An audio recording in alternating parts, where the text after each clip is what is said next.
Selamat siang Bapak. Selamat siang. Jadi saya Pak Derajat minta waktunya untuk kegiatan wawancara dalam LMS. Kami punya tugas di LMS 3/1 ini kami punya tugas untuk melakukan wawancara kepada pimpinan yaitu kepala sekolah untuk materi dilema etika dan kebutuhan moral. Minta waktunya sebentar untuk melakukan wawancara.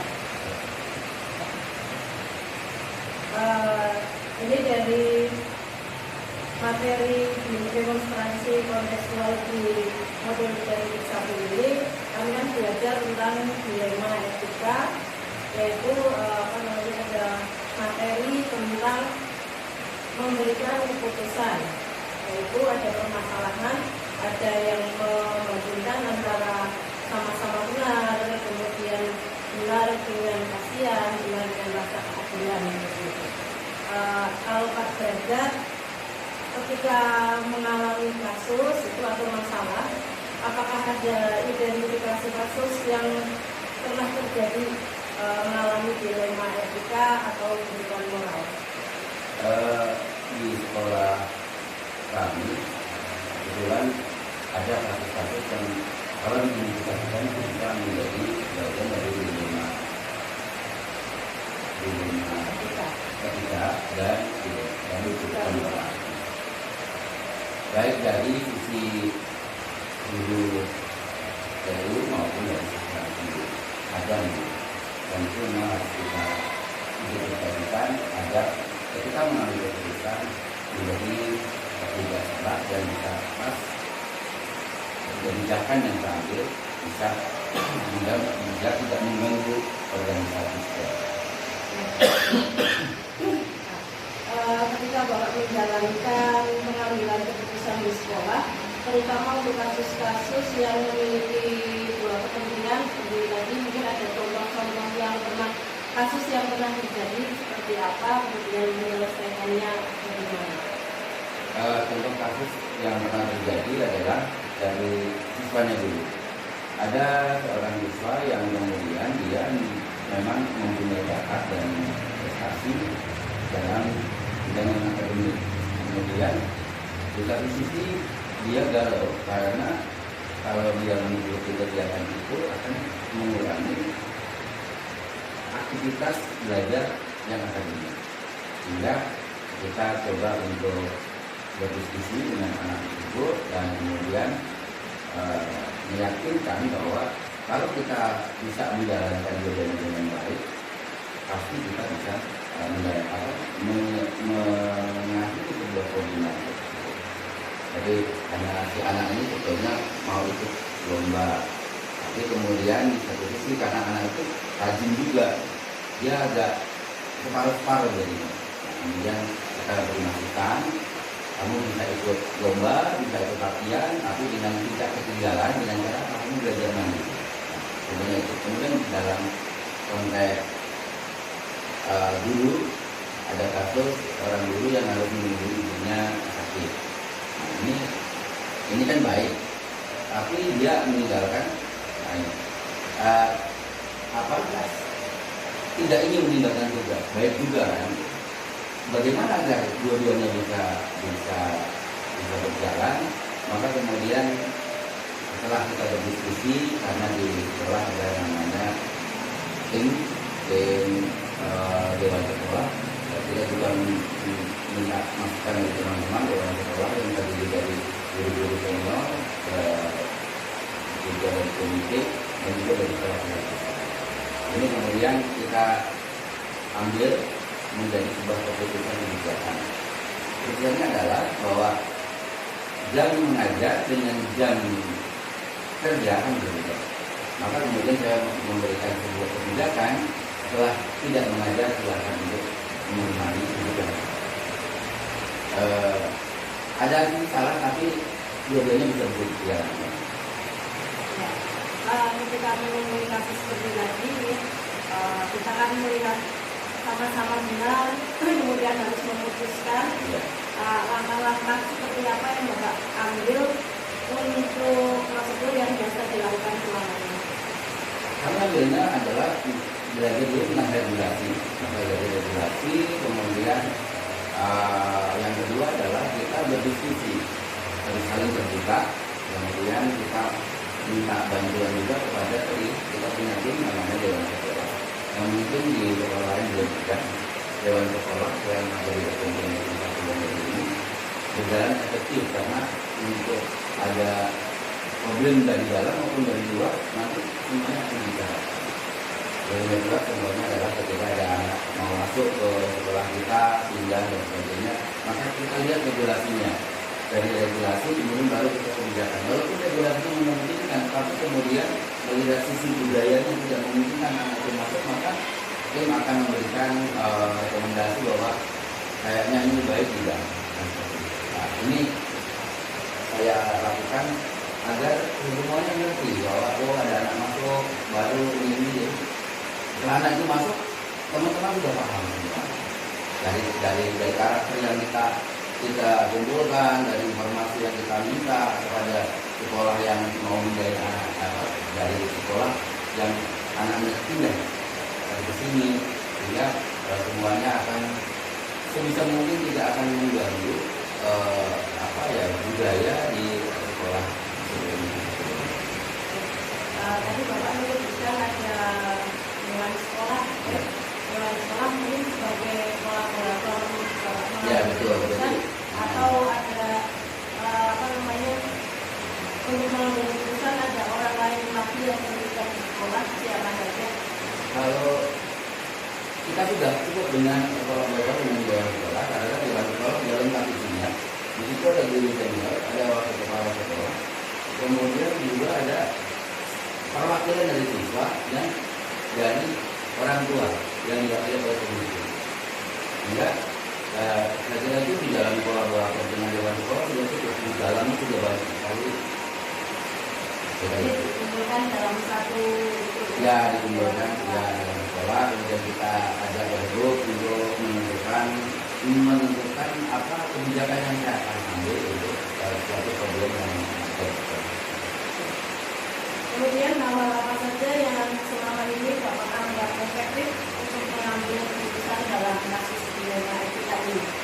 Kalau dalam kasus dilema etika, biasanya kita dengan cara terbuka mencari informasi, kemudian kan tidak bukan berarti kita ada underestimate bahwa ini manusia pasti tidak, tapi kita coba cari informasi, kemudian tadi diinformasikan kan sebenarnya dewan sekolah. Nah, dewan sekolah itulah kemudian disitulah tempat untuk berembuk terjadilah kolaborasi antara pimpinan sekolah dengan dewan sekolah untuk memutuskan sebuah kebijakan. Jadi efektif dengan berkolaborasi dengan dewan sekolah. Sangat efektif yang selama ini saya jalankan, karena dewan sekolah juga saya sudah jadi kepala sekolah 3 kali. Ini kan cobaan saya ini.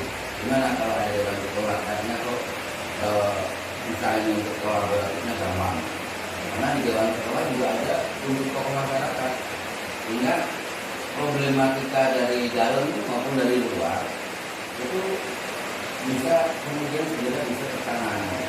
Contohnya problematika dari luar, ketika saya masuk di SMP ini ada problem dengan tokoh masyarakat atau dengan pihak desa karena perebutan tanda kutip lapangan.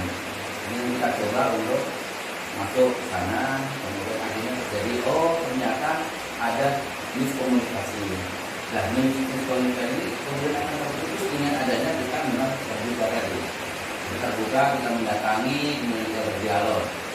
Lapangan itu adalah hak guna pakai secara juridis formal miliknya SMP, tetapi secara psikologis milik masyarakat, sehingga pasti akan terjadi benturan-benturan. Ada yang mengatakan, wah lapangan kita diserobot dan sebagainya. Setelah kita ketemu, kita bicarakan, ya sudah kalau begitu. Nah, akhirnya jalanlah. Alhamdulillah bisa berjalan dengan baik. Kemudian apakah ada tantangan dalam mengambil keputusan ketika melakukan setiap masalah bagi saya adalah sebuah tantangan. Tantangannya tinggal kita bagaimana agar pegangannya kita kuat. Satu, regulasi. Yang kedua adalah kebijakan. Kalau kebijaksanaan kebacaran itu soft, sangat soft. Kalau kebijakan itu hard. Ya, kebijaksanaannya kemudian kita gunakan untuk yang penting tidak nabrak regulasi dan itu bisa tidak mengganggu iklim organisasi. Kemudian ketika menemukan sebuah kasus seperti tadi, apakah Bapak ketika menyelesaikannya itu dibuat jadwal atau menyelesaikan pada saat itu juga, atau mungkin harus menunggu waktu tertentu? Ada yang sporadis langsung gitu kan, on the spot. Ada yang kemudian kita butuh waktu. Kemudian begini, ada kasus anak yang terjadi bullying atau taruhlah kita punya buku catatan angka poin pelanggaran. Kemudian anak ini kita kumpulkan, orang tuanya kita panggil, otomatis kan butuh waktu. Kemudian ada penjadwalan, tanggal berapa kita ketemu dengan orang tuanya, kita ketemu dengan anaknya. Kemudian coba kita berikan ruang dulu. Anak ini setelah sekian minggu bisa berkembang nggak? Bisa berubah nggak? Ketika anak itu tidak bisa berubah, kemudian ya pegangannya regulasi. Karena angkanya sudah mencapai ini, bukti-buktinya kuat, maka kemudian minta maaf untuk orang tua mengambil kembali. Kita tidak mau mengeluarkan anak, bukan tidak menjalankan regulasi dengan tegas, tetapi ada indikasi yang harus kita pikirkan. Kalau anak ini dikeluarkan, maka anak ini sudah mampu dari sekolah di mana-mana.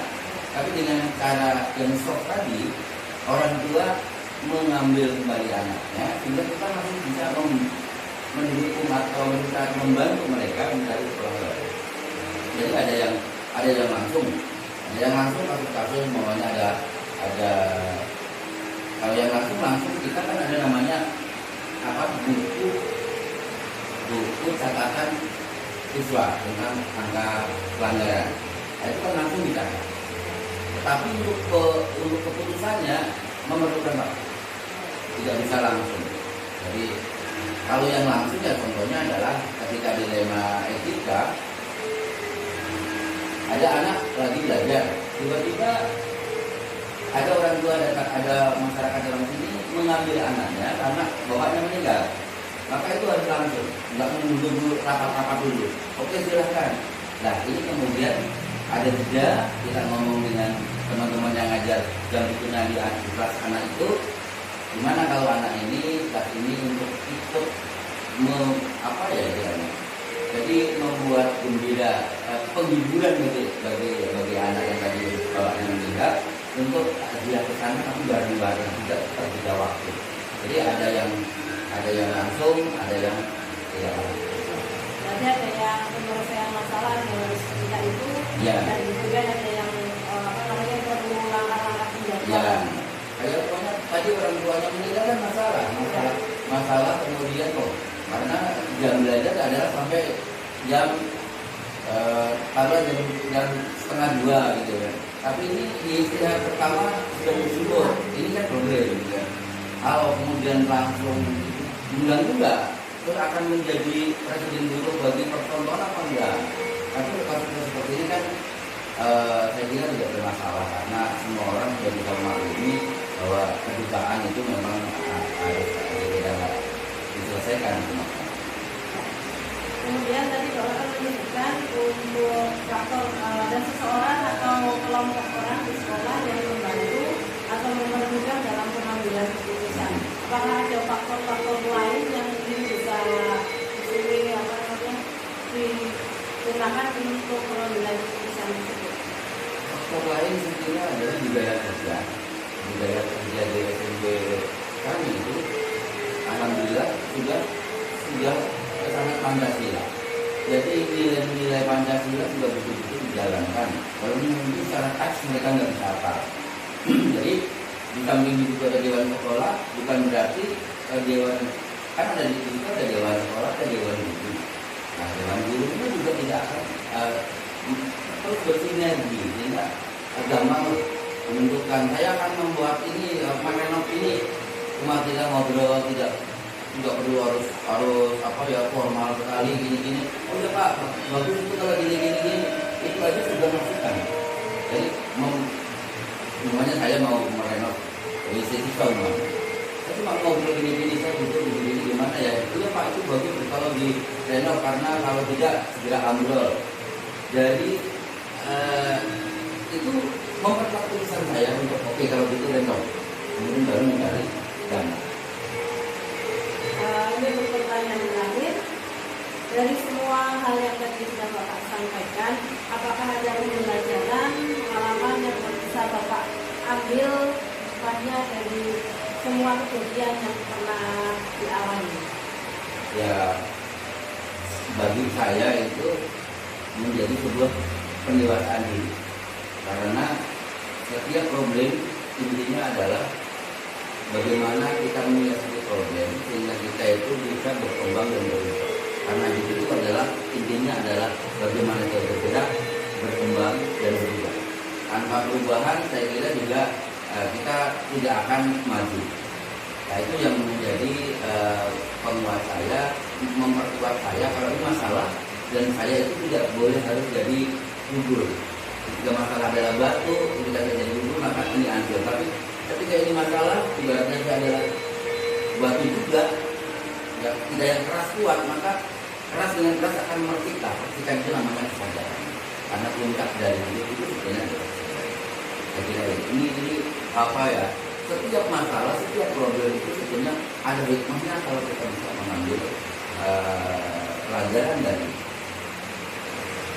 Terima kasih sekali Pak Suradani Mangkoso yang telah memberikan waktu kesempatan kepada saya untuk melakukan wawancara tentang problematika dan kebijakan moral ini.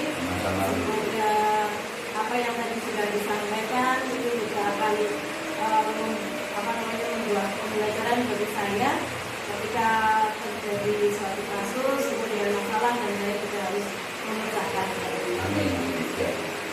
Dan terima kasih atas waktunya. Semoga Bapak selalu sehat, lancar dalam pekerjaan. Dan selanjutnya saya mohon izin karena akan melanjutkan pekerjaan yang lain.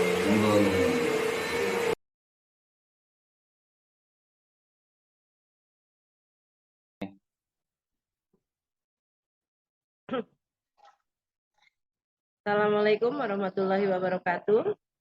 Waalaikumsalam warahmatullahi wabarakatuh. Mohon minta waktunya sebentar untuk Bapak Fajar. Saya Nela Nurdiana, CGP Angkatan 5 Banjarnegara. Ini ada tugas dari BPPG untuk melakukan wawancara dalam materi dilema etika dan bujukan moral. Ya, untuk tugas demonstrasi kontekstual pada modul 3.1 kami akan mengajukan beberapa pertanyaan karena kami mengajukan untuk pimpinan yaitu kepala sekolah. Mohon izin nanti untuk beberapa pertanyaan yang akan saya ajukan ke Pak Fajar.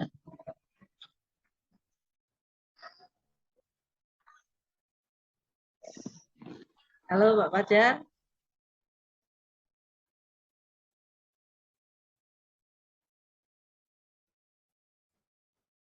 Pak Fajar.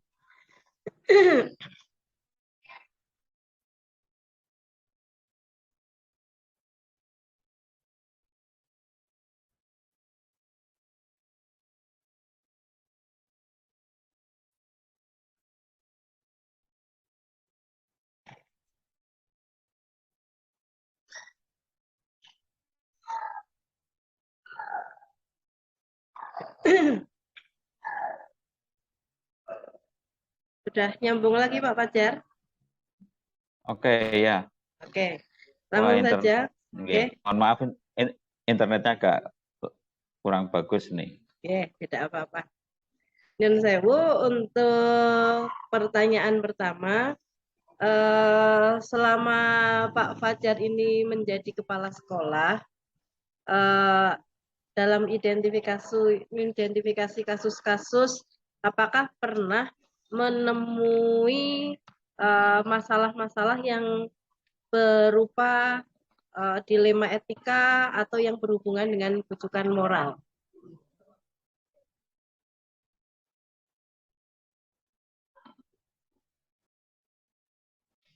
Ya, Bismillah.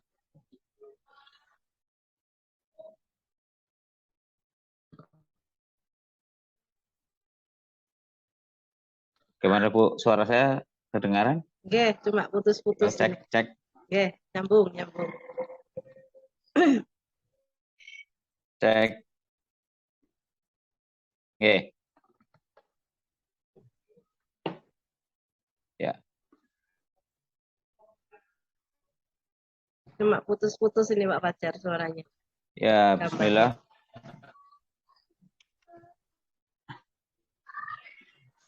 Ya. Ya. Apa saya harus pindah lagi ya? Udah sini sudah ruangan yang lumayan. Ya. Sudah nyambung. Cek. Nyambung putus sampai.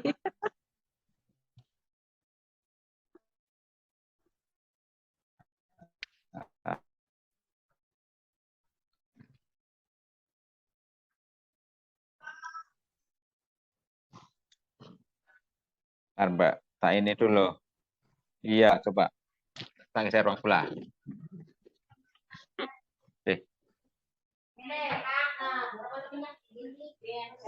Saya pinjam ruangan. Anu itu suruh itu dulu.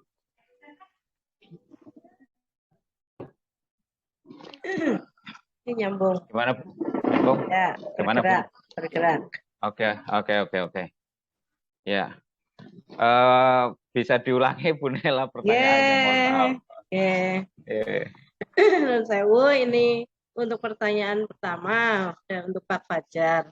Selama Pak Fajar menjadi kepala sekolah, apakah pernah mengalami kasus-kasus yang berhubungan dengan dilema etika atau bujukan moral?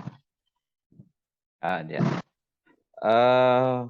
Alhamdulillah selama sekian tahun menjabat sebagai kepala sekolah, ya sudah 2 tahun di SMP yang sekarang, ya beberapa saya alami untuk dilema etika, baik itu menyangkut siswa maupun guru.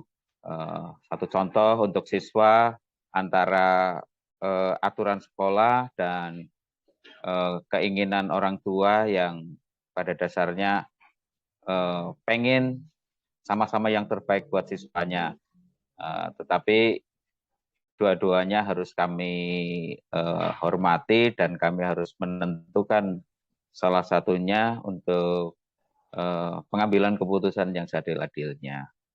Untuk guru juga ada kaitannya dengan ada guru yang sakit atau kepentingan keluarga, ya ini juga harus diambil keputusan yang sebaik-baiknya yang saya upayakan untuk win-win solution lah. Begitu Bu Nela.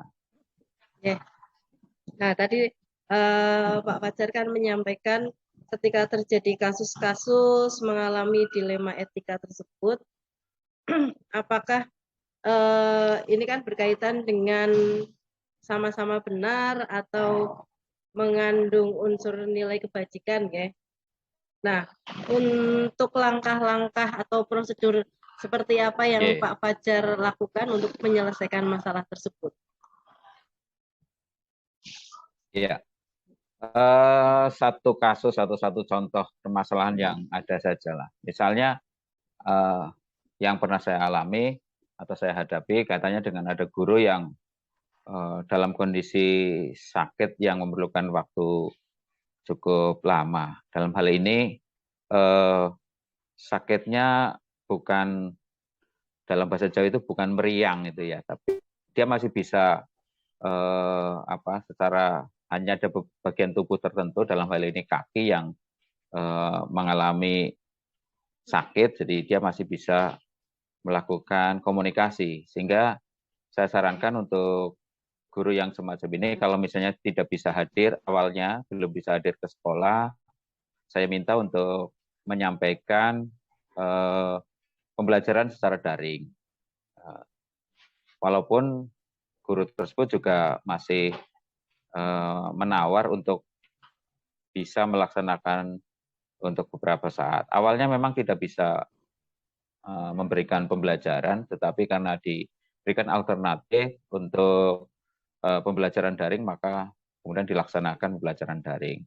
Untuk selanjutnya, saya menyarankan untuk kalau ada saudara atau suami ataupun yang seseorang yang bisa mengantar ke sekolah, saya beri solusi bahwa silahkan untuk bisa hadir, nanti kita beri ruangan khusus sehingga siswanya yang nanti moving class untuk hadir di ruangan tersebut, gurunya tidak bergeser dari kelas satu ke kelas yang lain. Begitu, Bu Nela. Oke, terima kasih. Berarti ini ketika mengambil antara kasus yang sama-sama benar, memang menjadi sebuah dilema kadang untuk mengambil keputusan dan kita mengambil yang terbaik. Kemudian, apakah ada hal-hal yang selama ini Bapak anggap efektif untuk mengambil keputusan dalam kasus-kasus dilema etika ini?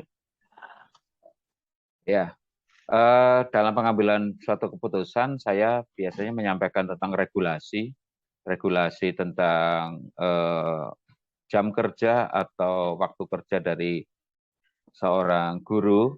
Kemudian kita berusaha untuk pendekatan personal untuk bisa bagaimana pemecahan yang terbaik kita musyawarahkan dengan yang bersangkutan. Begitu, Bu Dela. Kemudian hal-hal apa saja yang menjadi tantangan dalam pengambilan keputusan ini ketika ada kasus-kasus yang terjadi di sekolah atau mungkin di lingkungan sekolah itu sendiri?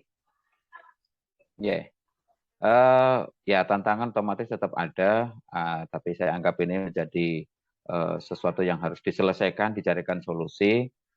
Saat saya memberikan kelonggaran untuk tidak hadir karena sakit, otomatis dari rekan kerja yang lain banyak yang menanyakan kenapa guru tersebut tidak masuk ke sekolah. Demikian juga pada saat saya menyarankan untuk bisa hadir di sekolah, walaupun dalam kondisi sakit, ini juga butuh waktu pendekatan yang agak lumayan untuk didiskusikan, karena yang bersangkutan merasa agak ada keberatan untuk bisa hadir, karena memang untuk jalan memang tidak bisa. Sehingga kita cari solusi-solusi terbaik sehingga pelaksanaan pembelajaran hak-hak anak tidak terabaikan. Begitu, Bu Dela. Kemudian ketika Bapak mengambil keputusan tersebut, apakah ada komunikasi dengan yang lain di sekolah atau Bapak langsung mengambil keputusan itu sendiri?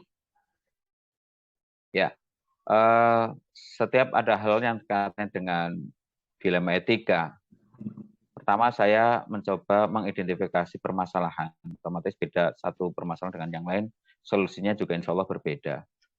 Saya biasanya berusaha untuk di forum kepala sekolah, berusaha sharing dengan teman kepala sekolah yang barangkali mempunyai permasalahan yang hampir sama. Sehingga dari situ saya dapat referensi tentang pemecahan atau solusi-solusinya. Kemudian pada saat saya harus memutuskan di sekolah, saya tetap komunikasi khususnya dengan wakil kepala sekolah dan standar pendidik dan tenaga kependidikan. Sehingga dalam pengambilan keputusan di sekolah pun, saya tetap menjadi keputusan yang sudah dalam pertimbangan yang bagi saya sudah cukup matang. Begitu. Oke.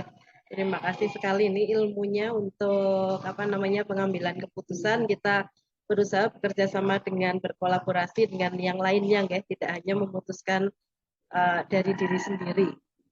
Kemudian, gitu.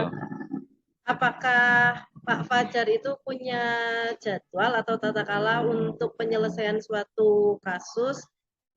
Ini menyelesaikannya langsung di tempat itu atau nanti diselesaikan dalam jadwal-jadwal tertentu yang sudah dibuat dalam prosedur yang Bapak jalankan seperti itu.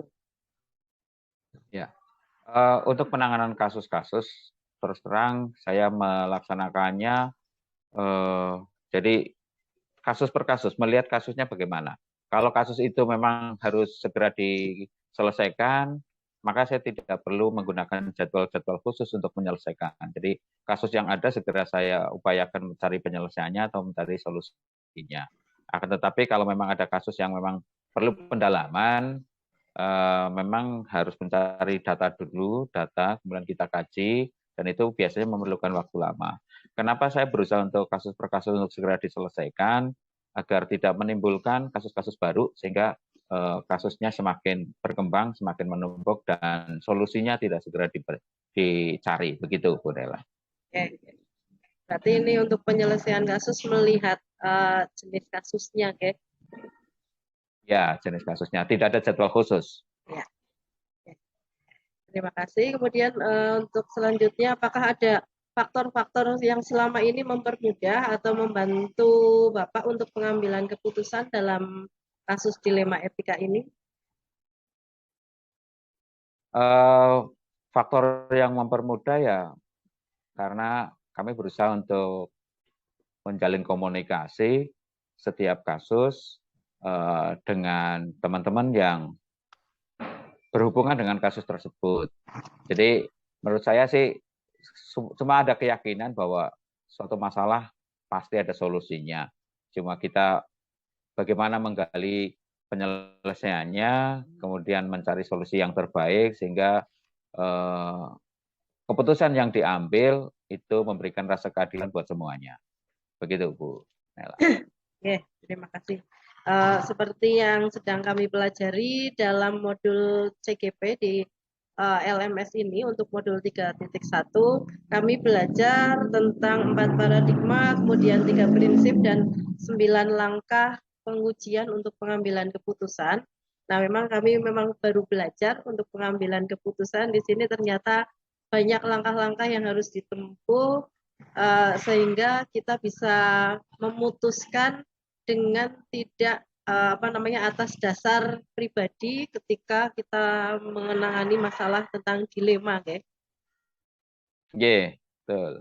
Ya, kalau dilema terkait dengan siswa, biasanya kita tetap komunikasi dengan wakil kepala sekolah dan pembina OSIS serta guru BP biasanya. Oke. Ini untuk pertanyaan terakhir, Pak Wajar. Dari semua hal yang tadi sudah disampaikan Bapak, dalam pembelajaran apa yang dapat Bapak petik dari pengalaman ketika menemui tentang permasalahan dilema etika ini? Iya. Permasalahan yang muncul bahwa setiap satu keyakinan bahwa setiap masalah ada solusinya, tinggal kita menggali. Yang kedua, sesuatu yang kita ambil, keputusan yang kita ambil akan memberikan konsekuensi yang lain, dan konsekuensi itu belum tentu akan memuaskan semuanya. Paling tidak meminimalisir rasa kekecewaan atau rasa ketidakpuasan. Ini yang bisa saya ambil dalam satu pengambilan keputusan. Ya, terima kasih sekali Pak Fajar atas waktu yang diberikan. Oke. Ya, ini kami sudah untuk melengkapi tugas dari LMS dalam modul 3.1. Semoga ini bisa menjadi pembelajaran buat kami untuk pengambilan keputusan dilema etika dan kebijakan moral. Saya akhiri. Ya, semoga. Tetap semangat, Bu Nela. Ya, terima kasih. Semoga Pak Fajar tetap sehat, kemudian lancar dalam pekerjaannya, dimudahkan dalam segala hal. Amin, amin, ya rabbal alamin. Dan Sewu, saya tutup dulu untuk pertemuan pada hari ini, dan nanti saya stop recordnya. Saya akhiri. Terima kasih Pak Fajar. Assalamualaikum warahmatullahi wabarakatuh. Waalaikumsalam warahmatullahi wabarakatuh.